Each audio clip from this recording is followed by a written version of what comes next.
DJI Pocket 2 is integrated with Pro mode for more advanced settings and operations. In this tutorial, you will learn how to use the Pro mode for better shooting results.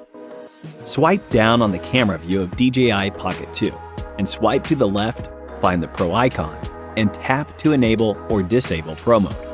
A Pro mode icon will display on the top left of the camera view. Return to the camera view and tap Pro icon on the top left to enter the parameter settings page.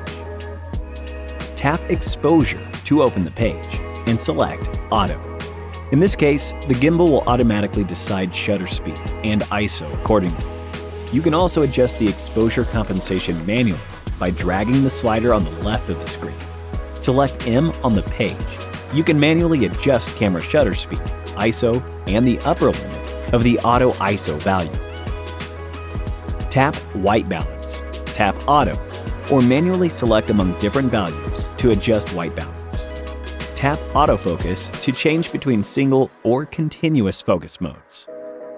When enabling Pro in photo mode, tap Format and you can set the photo to JPEG or RAW.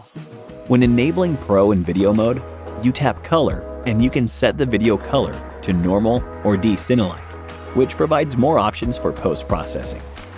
When enabling Pro mode for a time-lapse, you can adjust time-lapse format, video only, video plus JPEG, video plus RAW, and frame rate, 24, 25, 30 FPS. Moreover, you can also set parameters for auto recording by swiping the Pro page to the left.